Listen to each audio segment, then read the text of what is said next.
ba futur député provincial. Bozana mukuwa parce que qui n'est pas ya robeba na rosenga na rosala mention quoi. Ceux qui tozali qui na salaire il y a 12 000 ba pesa biso 9 000. Ceux qui bino bozo kende pona bokoma na bambongo. Bo kende po bosomba ba jeep. Bo kende po bokoma robimana bana batu ya quartier ya Mike. Bo baby na bino pona rotike la bino tante. Nalingi nanga mot de passe. Pona banda kona bige. Voilà, amis internautes, bonjour, bonsoir. Très heureux, chers internautes, de vous avoir encore trop.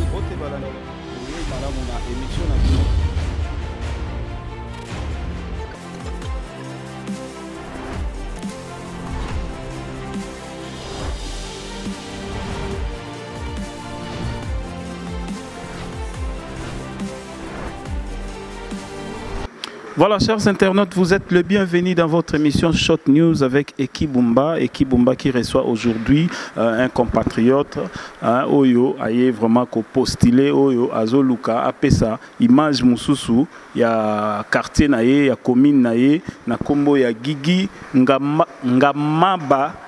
Koli Bonieme, voilà. Yende Tozanae, Oyo se présenter l'issue vraiment loin et à large pour n'agoper ça. Bas détail à Oye Azali. Voilà. Merci Nabinonio Soto Bolandara Biso, Topesi, merci na Maman Nabiso GH, Topesi, merci na Baïnio Soto Balandara et HP Media à travers votre serviteur Ekibumba. Tout ça déjà qu'on introduire, invité Nabiso. Bonjour, honorable. Bonjour mon frère. Kombonani, l'issue pour une fois précision na Baïnio Soto Bazolan. Comment on a Gigi Ngamaba Koli Bonieme. Voilà. Monsieur Gigi, aux amours ya limité penda ya solo pour tout le monde postuler na limité. Aux amours ya limité, tout va parvenir ba comme trop bazo diembela ba komi na batu. Mais quand on expliquer biso au botami wapi, au vandi wapi na quartier ngo yo zo postuler. Ngai na botami na zamwa na Mombele. Na koli na Mombele, ba parents nanga baza ya Mombele. Donc naza vraiment moi la Mombele ya Makila. Ouais, moi la Mombele moi la limité. Voilà, yangwana na postulé pe na limité. Voilà. Ozalaki awate, ozalaki na voyage, oza toloba ba diaspora, ndenge balobaka au déplacaki olongwe awa pendant combien de temps, osali combien de temps kuna elo oni ne motivé opozonga nde bisone otuto lelaka Afrika ngo pasi Congo tout et tout yo vani na okuna na nord elo oni ne motivé opona koluka kozonga o ya ko postuler na commune na yo ya limité.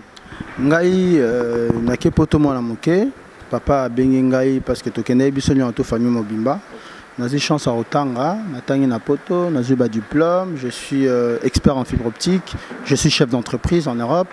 Avec le temps, va et vient la bande Kosala parce que comme je travaille dans le télécom, donc la bande Koya la mission de service et bien à Kisasa.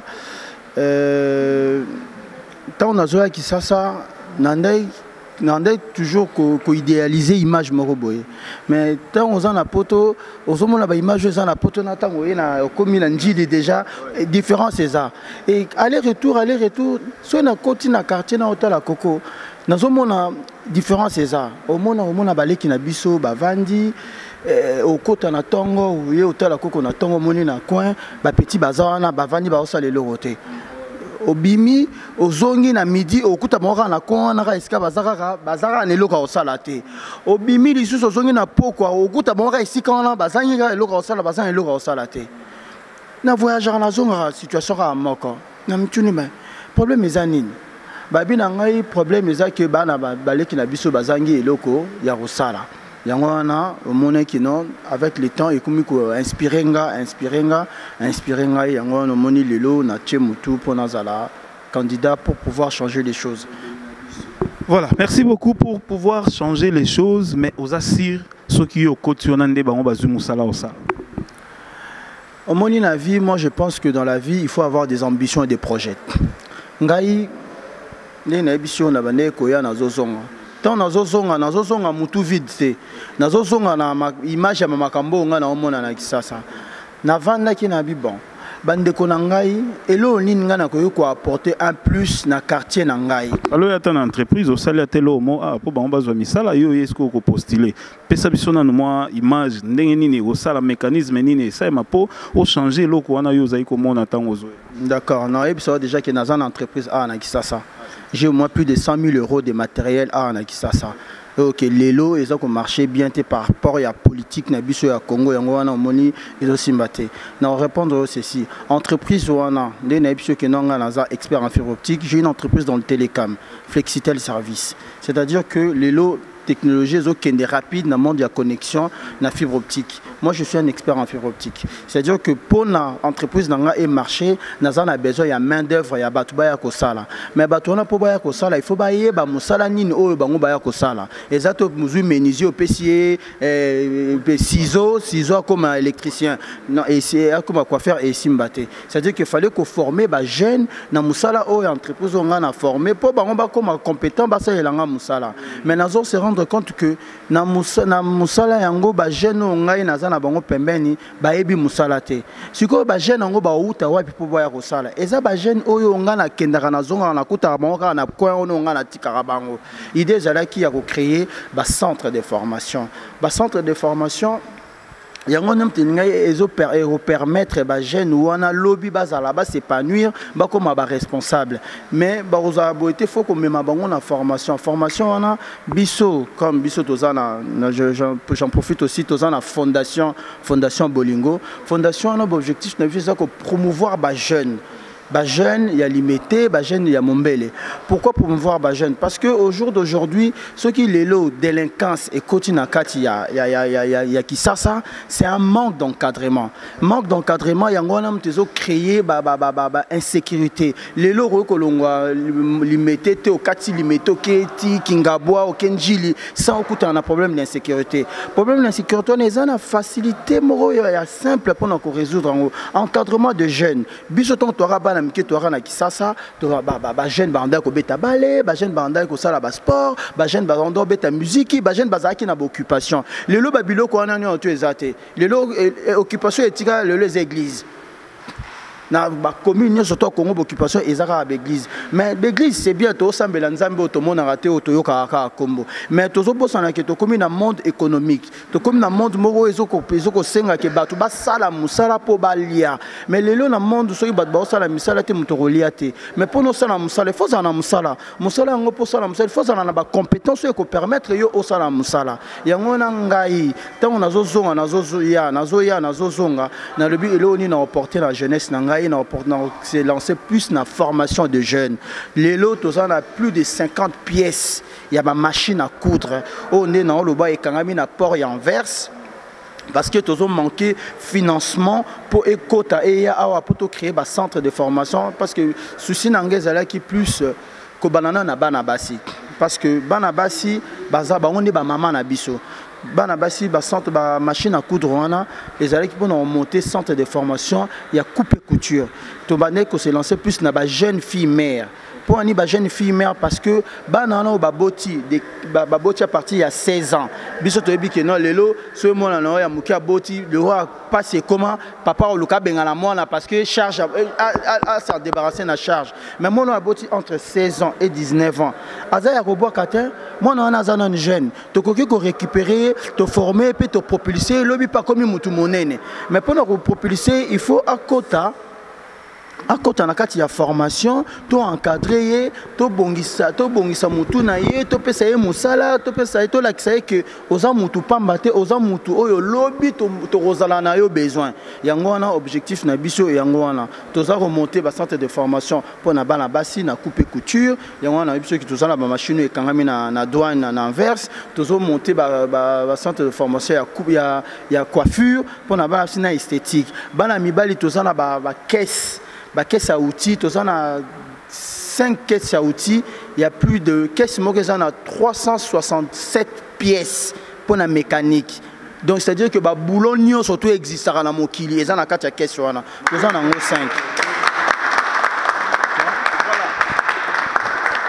Voilà, merci beaucoup Tozo Mona projet Ndeni Neza Makasi à travers fondation ONG Bolingo, fondation Bolingo. Vraiment, c'est une bonne chose. Sikoyo, sur le plan politique, pourquoi Olingi Sousso 500 na masolo kitoko ya formation ya jeune bani nongo 500 na politique nini eza ko inspiré na politique à Congo. Donc soko za na politique tu peux pas émerger facilement.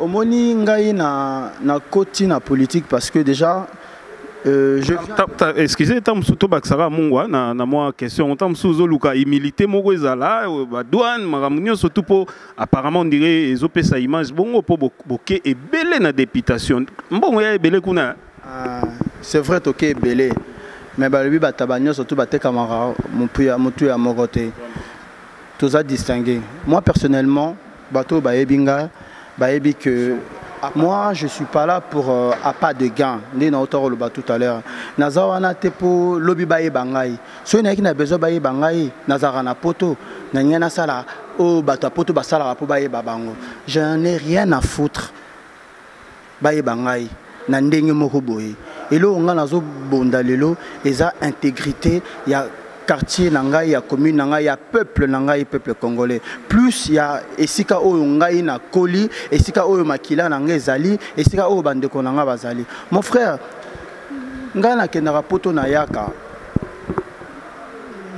nazara simple na roya pe na lolendo na roya pe na prestige na roya pe na ochelibaya na chelibaya mais yebisanga ndeko nangai yo ozana voiture tamsu ya 100 000 euros mozo kota na quartier moko bo ke no ebi ke no bato wana po balia ba bimisaka 1000 francs po balia tamsu pe ba rozanga 1000 francs ya rolia yebisanga voiture no ya 100 000 euros yo kota nango est-ce que yebisanga ekosepelisa bato ekosepelisa bato te est-ce que kanisi ki bato ba rotala yo na liso ke no o yo poko ekosepela ba rotala ondengo na te parce ba mais ye na mbongo ane belé pourquoi ayeko bongisa te ngana ye pona bakisa un plus na communauté nangai.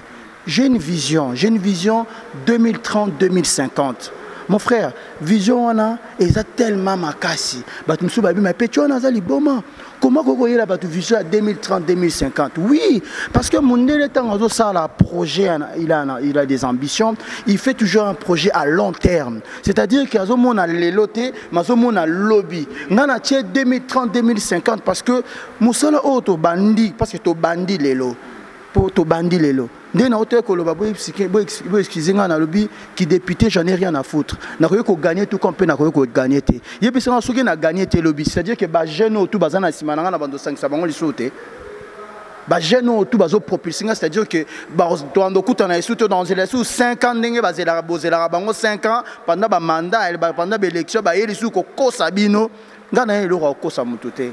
Pena somo ya mbongo te mais tomona webigende bazawa pe bandeko nanga bazawa na sima bamona pe Oscar Kachala bamona pe ba ebele ba utaka ba poto ba kenda pe tangu esimbaka te après ba msusu ba yo zonga lisusu est-ce que yo ozo confirmer bango que ozana bango bon elo ozo prouver biso ozana bango po Babilo déjà dans nzela pour travailler à ce côté on a été côté ONG et à fondation et au sein que vous en a bango mais est-ce que vous confirmez bango pendant que vous en a bango nga lelo nazana besoin ya ko convaincre mututé nazana pour ça convaincre mututé nana besoin batu batala ngai na osala nini ozo comprendre moi je n'ai ko convaincre c'est que naza ce n'est ko convaincre c'est que naza na eloko moko boye na lingi à pas de gain moroboye yo mutozo la ngai lelo il faut yeba que ngai gigingama bankoli bonieme nazana besoin ya notoriété te nazana na souci ya mboka na lelo naza ko micha tant que molobeli ya bana limité molobeli ya mombele parce que lelo mombele za la molobelité au moins na ba commune nyoso to mona bazana ba leader na bango bazana ba leader na bango lena nazana na otanga kombote biso lelo na mombele tozana leader te. Alors, na memi mouvement morobo na esalemate.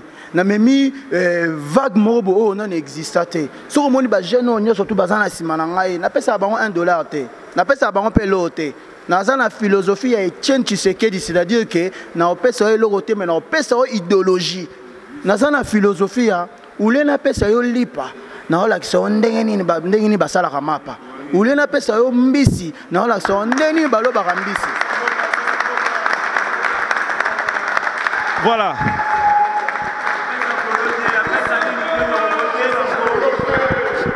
Voilà, merci beaucoup. Binomo bozo mon ambiance ya émission. Waneza bandeko oyo, bazana ndeko na biso ngamaba koli oyo Gigi azapenda ensemble na bandeko na ye ya limité balobi ba soutenir yeti na suka. Voilà. Lobi otambola ki na quartier na yo na Mombele. Toloba otambola ina limité. Nini oyo dérangeait ki yo na makambo omona ki na yebi ki oyaka ozongaka omona makambo mais nini oyo ezaki vraiment na journée à lobby parce que tambola ki mo makolo trop nini o remarqué ki oyo yo pozo luka o mema yango na assemblée provinciale o kende ko plaider na tina nango. En tout cas question na CP na makasi. En tout cas et réveilla qui engagement na ngai au sein de ma communauté, au sein de mon peuple, au sein de mes siens. Les lots Mombele, ils ont la salité que vous pouvez s'imaginer, mon frère. Yo sur Mona, tous en a bakondi, tous en a bourgmestre, bourgmestre c'est aux Olandangaï, Torolongola yo, Torocham bourgmestre ya Sika, oh ya Rosala Musala.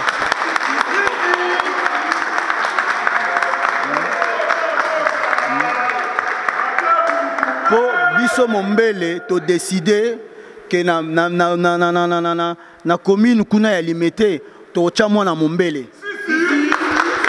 Mwana Mombele ne muto okende kuna. Pona nini mwana Mombele okende kuna? Modèle ba négliger biso Mombele. Mombele na limité to zana population ko le kaba quartier nyo surtout ezana limité. Eleki na ngabo. To leki ngabo 3 fois, 10 fois, 20 fois, 50 fois. Mais nini na députation provinciale babimara mingi kaka batu ya Kingabwa. On a aussi tout à l'heure eloko biso na Mombele tozaki ki dit bah oui, il faut ton dima ke toyaki ki dit bah tozaki na leader te. Le longa giginga maba na ye na ekoti ya leader ya Mombele. Na kosi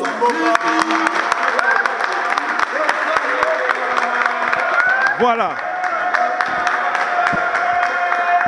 Voilà, chers internautes, Gigi Ngamaba, oyo aye le rôle leader ya commune alimité, yeyo na esirba na limité bozé belé bana Mombele bozé belé bota la biso partout dans le monde, na États-Unis, na Canada, na Europe, na Asie bozali, est-ce que bokoki koleka kokuta nanande ko o te po bosa la force ya commune na bino et ça lelo kwa bien au cas où net balimba contacter net na ba réseaux sociaux to nini po boza pe ebele o bobima pe libanda boke boye ko en tout cas ngana on a félicité parce que les arande boye muta bimi oke oye ko limaka moko pozonga lobo sa na mboga na yo mais er moko pe to déplorera ba diaspora misusu ba uta bouti na ba pays des droits boye bi ba droit ya mutu boye bi droit ya kofuta mutu na nini mais tant boyara awa to tant bayara na généraliser apoyo po utara poto bon ça misalo mono kei olandisa mbongo batu na sima est-ce que ezara vraiment ndengwana est-ce que nino goyebisa na bana poto nyo soto bayaka osalisa baninga misala ata msupa kene pendengwana akoma ne pe répondre omoni nga lo baka na vie nga lo baka na vie tout est question d'éducation omoni soko recevoir éducation à malonga tokoyi kozwa yo toboki na kati ya bongandanga esika kureza la raté. Pour toujours na lumière et éducation. Tout est question d'éducation. Soki mutaza moibi, aza moibi. Ata vandi na état de droit. État de droit, c'est la prison pèse en état de droit, mon frère. La prison pèse en état de droit. Ba escroc pe bazali. Wana izaka ba escroc. Ngai po na ngai na koyo kondimate na salisio musala na futi ote na kimi. Il faut ka na za l'escroc. Voilà. Mon frère, biso lelo tozana ba projet. Au sein de ma fondation Bolingo, tous en la fondation Bolingo. Na kati fondation Bolingo, to sangisi plus de 200 et quelques membres ya diaspora. Okay. 200 et quelques membres ya diaspora oyo lelo baza ko soutenir l'activité ya fondation Bolingo. To réunir 200 personnes on a bango nem baza ko financer ba projet, ba ambition ya fondation Bolingo. Nazanga moroté. Nazana 200 personnes na diaspora au bazar ko soutenir ngai. Ozomona pourquoi nazozwa courage ya hotel m'appelle dans le bakeno to longola bourgmestre to changer ba makamna limité. C'est parce que nazos nayebi ke na simananga nazana base eza solide. Oyo bozomona na simanango ezaka muke. Mais oyo baza par-ci par-là nayebi sur mon frère. Yo moko ko ndima to ko pakatamba. Yo moko en soit tant ozomona biloko wana ezolo beloni. En tout cas mbala liboso et impressionné ngate. Nayebi te nazalaka selon ndenge nangala eza ndenge nanga. Pour moi pour la vie nanga personnelle namonaka waouh te. Mbala liboso na kotaka na kata jet privé pour nanga ezalaka normal. Malboso pe na kota na kata Bentley on a poussé à Bentley na mona opéra normal. C'est-à-dire que nyoso ele karana vie na ngai pour nangeza na ka normal. C'est-à-dire que lelo ceux qui n'ont pas prétendre na ba responsabilité au lelo na téléméli, c'est parce que je me sens capable. Ceux qui n'ont pas capable jamais j'aurais pu m'aventurer parce que cause responsabilité ya bateau nyoso tout oyo. Il y a quartier Mobimba, il y a commune Mobimba. Puis il y a un parlement provincial pour na parlement provincial à Kinshasa pour na kolobela bino mon frère. Et c'est le roi Mukete. Tala bateau nyoso to bazakuna o bino boyebi o batanga bakombo. OK non le loso ba moninga ba obanga msuso ba moninga ba kimi. Bazo ka somme. Nini ça bon. Ah frère, il faut que tu na bango. Voilà, merci beaucoup. Merci beaucoup. Voilà, wana sikoyo lobby après le 23 décembre bandeko nyonso limité mobimbe voté au commune parlement provincial. Tozela yoga kovanda na commune na biso, to na quartier na biso mombele to mon appelle ma campagne to Gombe. Mais mituna ngo ba mituna ba ngo me ngana bimseli bango. Ah moni soso mboka akendara. A tepi a dodi asuka wapi ka na mboka. Na voyagera na kendara partout dans le monde, ba Japon, ba Cuba, mais na suka kaka na ya mombele. Naza fier d'être mombélois, comme tous mes frères mombélois. Voilà. Wana sikoyo yo postulé na commune ya limité. Numéro combien? Ils en répondre nous par rapport à projet au Nino ngai na OK na parlement na tozo kenango rappelez biso numéro wana et puis 1 2 3 numéro 123 numéro 123 sikoyo ba projet na yo eza nini na assemblée provinciale ya Kinshasa parce que tango koma kuno ba lobela peka ka mombele te limité en fait limité karaté Kinshasa mobimba mais awa ozobima na nous penza personnellement na nous moi na ya limité après tango comme na assemblée provinciale et comme ko lobela Kinshasa mobimba alors ba projet na yo eza nini pe ba place cible o non ebisa bino ba candidat ba futur député provincial bozana musala bozana mukuwa parce que qui n'est a ya robeba alors tozo kende ko sala musala soki bino bozo kende pona boko na bambongo bo kende po bosomba ba jeep bo kende po boko ma robima na bana batu ya quartier ya mike bo bebi na bino pona ko tikela bino tante. Mon frère, il faut tous à l'exemplaire. Babenga biso ba honorable. Un honorable aza clean, aza propre, aza sans tache. Les lots qui honorable na ça c'est béba. Comment adorable. Et comment adorable, Bouzoba. J'ai des projets. Et l'ora liboso. Poto la qui savent vraiment que tozo kene na assemblée wana pour na ko sala pour na bande ko na biso na ko senga na ko sala mention est-ce que to réduire avantage na biso tant que député. C'est-à-dire quoi? Ceux qui ont un salaire, il y a 12 000, bapé sabiso 9 000. Bambo mabang. Borossi lisango. Borossi sango. Si vous intérêt ani soki ba kitien. OK, o koma na o sepela parce o poussa na o comprendre. Balobi que salaire na biso admettons za 12000. To sali projet balongoli biso 4000 to tikel na 8000. Na 4000 wana o likolo na ba député nyonso. Tondo ça la tournée ya ba commune ya Kinshasa. C'est bien que non, tu as sous 200. Na 200 ton tolongoli 4000 tolongoli to soit 200 to zimbongo wana. To ke na Kingasani. To luki école ya l'état ya Kingasani. Na hôpital ya l'état, ce qui est ali na Kingasani. To zimbongo wana to kaboli en deux. École to sombi baba, hôpital to sombi bambetu, to tcheba kisi, to luki eloko yo ke o ezanga ki hôpital, to sali yango. Na Kingasani. Moi la ki o elandi kuna mbongo wana bakati to zuli susu to keta mso na bumbu to luki école morale l'état na hôpital morale l'état to zimbo to kaboli bozo sanga nini o to zo sanga autant to kaboli na katikati to pesi une école to pesi ainsi de suite wana projet na ngali boso mais boyi bango te parce que bino boyi ba boyaka na ba idée te bosa na bino ko yiba ngana tuna nanu est-ce que ils en a député mon côté to yo logo za ko s'engager na limité awawa parce que ba bango on prendre ba bango souci nanga eza sécurité routière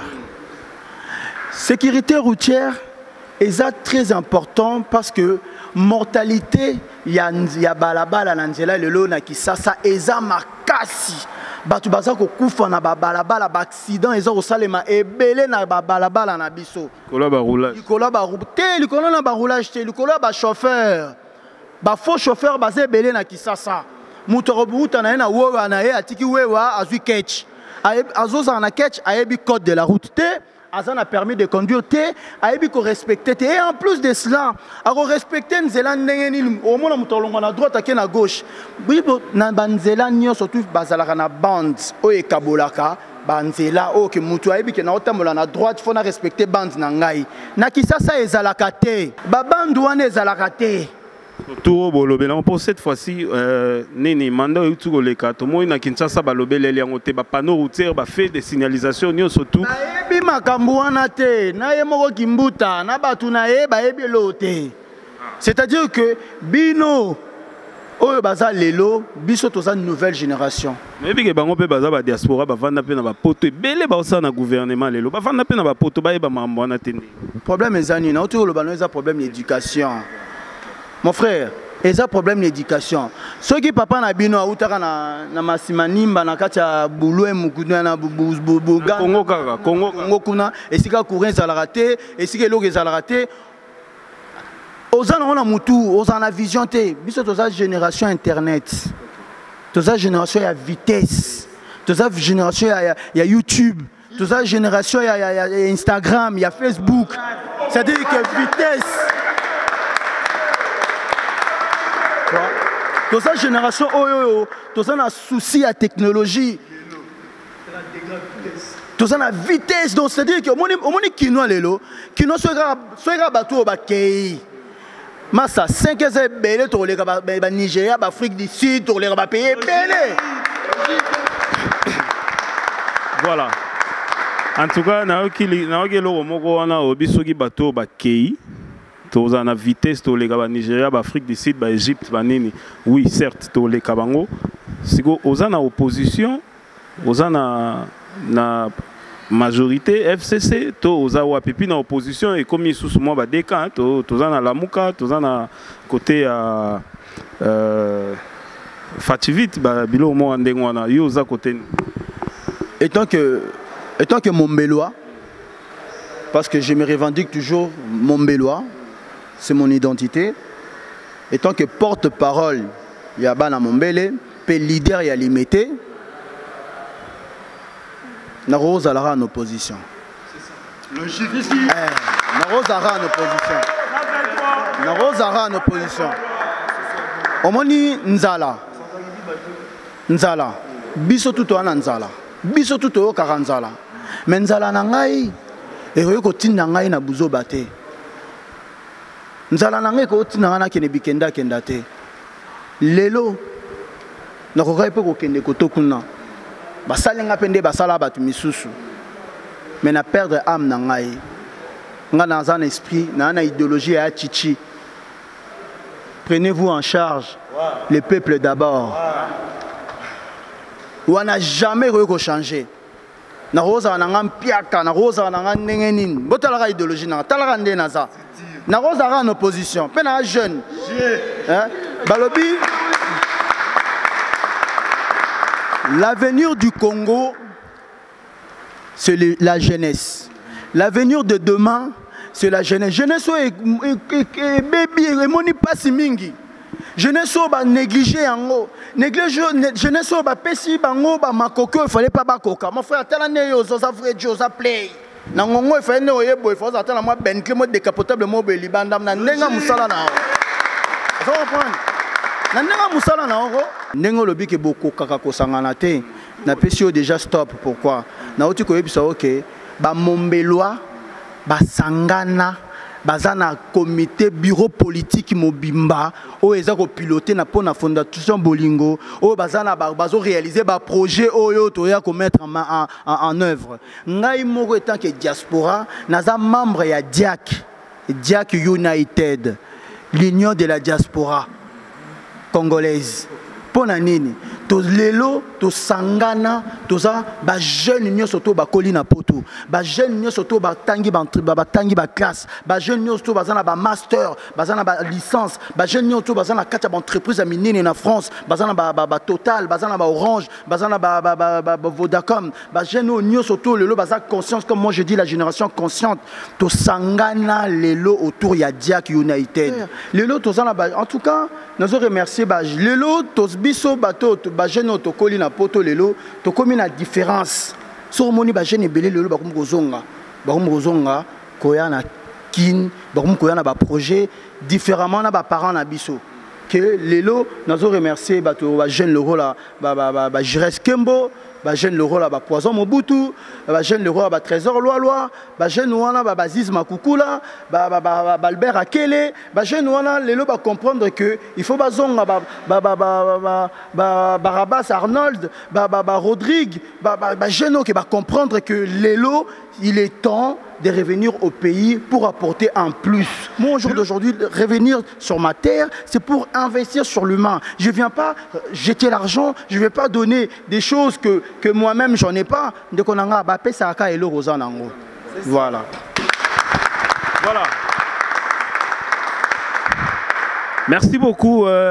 Tu commis vraiment Nasuka ya émission na biso bandeko bo comprendre voilà nga na outil kozala moi maladie mais siko ça va et papa merci beaucoup.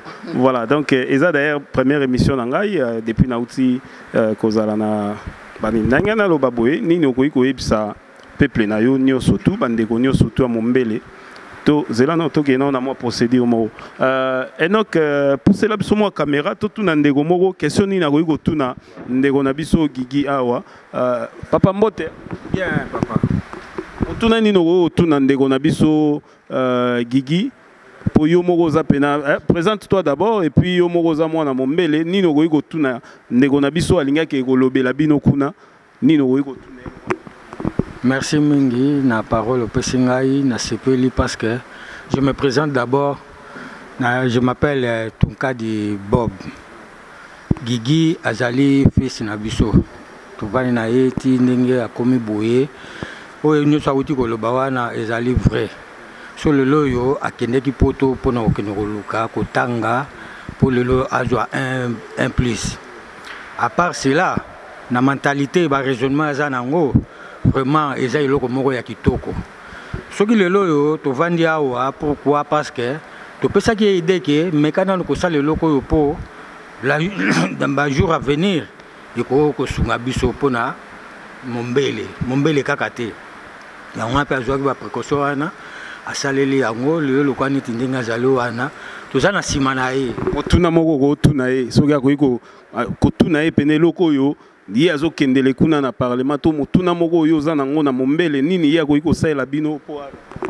Bon papa Gigi vraiment na kosepela mingi na makamunyo so salami awa pona yo penza eloko nini penza e sepeli suyo pona kosala biso a na Mombele.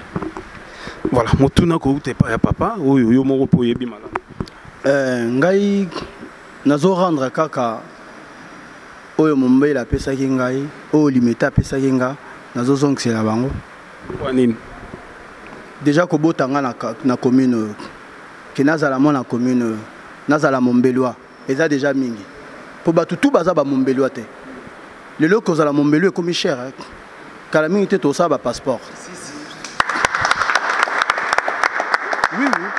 Fite koyo kango nini oyo yozo kanisa pona bango pe pona Congo mobimba parce que tango olobela Kinshasa ozo lobela Congo. En tout cas, je vous remercie vous qui me suivez maintenant. Pour moi, c'est un honneur de représenter ma patrie, de représenter ma commune, de représenter ma communauté. Non seulement je suis de la diaspora, mais je me considère étant que Congolais dans le sang et que je le suis. Pour moi, aller vous représenter, avoir la casquette du peuple mombellois, c'est une fierté et c'est un honneur pour moi. Je vous remercie, vous qui me suivez. Je vous remercie, vous qui avez cru en moi. Sachez que demain, on va réaliser toutes les promesses où on a promis à Kibino. On a réalisé en gros, ngai mon côté, mais on a réalisé en gros bisogno surtout. Merci. On a réalisé en gros bisogno parce que Moussala Oyoyo, toko banda lobby après élection. Boye ba ke musala neza ya munene o ezako senga mutu nyonso monya nyonso tu ya Limete Mombelwa nyonso kinwa nyonso tu to sala musala po Kinshasa na biso ezonga propre tant aux arabes na mike banda ko yebisa biso ke Kinshasa yaka Kinshasa la belle lele comment le contraire comment Kinshasa la poubelle alors pozonga Kinshasa la belle mutu moko nanga y compris to simba pau to simba Congo poto kende liboso prenons-nous en charge ingeta. Voilà. Merci beaucoup. En tout cas 123 numéro ya Ndegonabiso Guigui Ngamaba oyo a se prononcer lokola molobeli ya bana Limete na niveau ya provincial. Voilà tokokai ko le kaboete po ba ebele bazoze la question oyo babi mais ki azozangisa otuna question ti muta komi na suka boye. Awa sikoyo tolali tolamuki seni kune tumba mimoto. Est-ce que vous continuez kaka makambo ngo?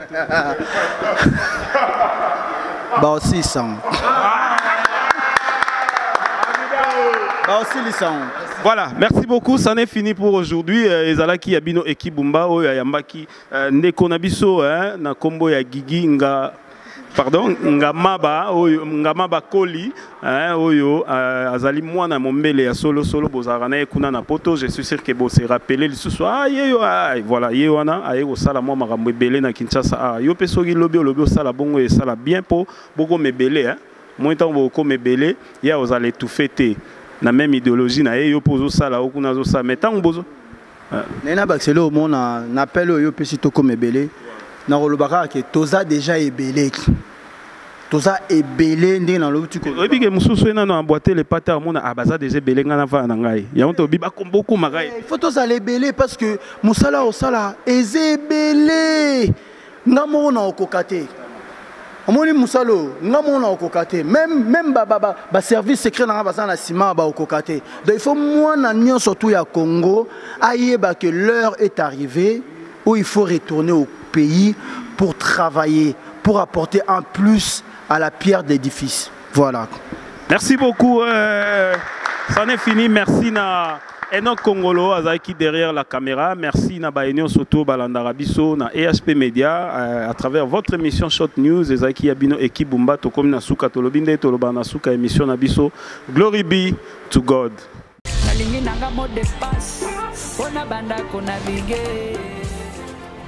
Voilà, amis internautes, bonjour, bonsoir. Très heureux, chers internautes, de vous avoir encore trop.